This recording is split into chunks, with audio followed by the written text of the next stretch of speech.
Let's return now to this drama around the government's response to those immigration detainees released back into the community late last year off the back of the High Court ruling. The Shadow Immigration Minister Dan Tehan is with me. This obviously continues to dominate the focus in Canberra. The Minister was out this morning saying there's a high threshold that needs to be met in order to file an application to re-detain these individuals, and that the Coalition should be aware of that, given it's the same threshold that was in place for the terrorism framework. Is that a fair argument?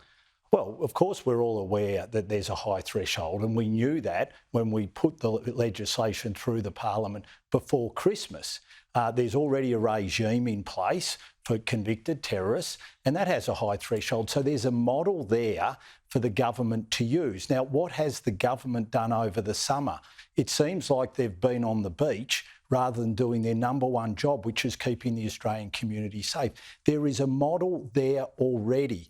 That model has a high threshold. The model we put in place, we all know has a high threshold. It doesn't mean that the government doesn't use it. They were aware of that at the time, and yet we're now in February and nothing has been done. You know that there is an operation now ongoing with state and federal authorities to monitor each and every one of these individuals. So is it too harsh to say that they've been doing nothing over summer, given that scrutiny, given that surveillance has continued?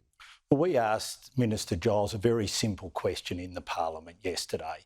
There are 7 murderers and 37 sex offenders, including child sex offenders, who have been released in the community. How many of them are wearing ankle bracelets? He couldn't even answer that question. Now, that is fundamental to reassuring the Australian people that they are keeping the community safe. He is the responsible minister. He is responsible as per the legislation, and yet he couldn't answer that simple question.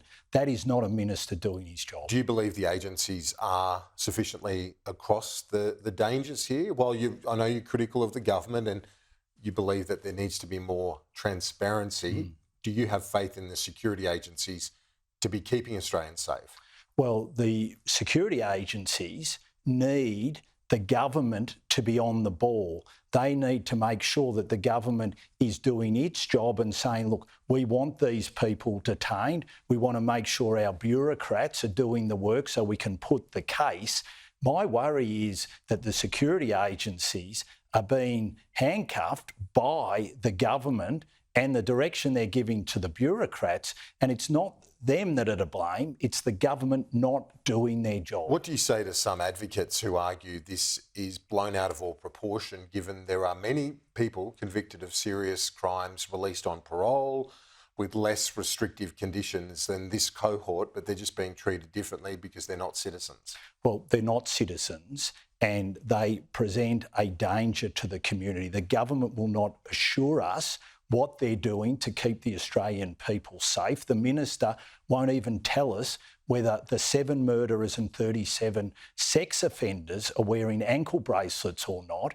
So the community is concerned. And I would say this to those people who are making this case: you speak to the victims of these crimes. And we know that in states and territories, 16 of them already have re-offended. It might be, apologies, Kieran, 18 of them have already re-offended.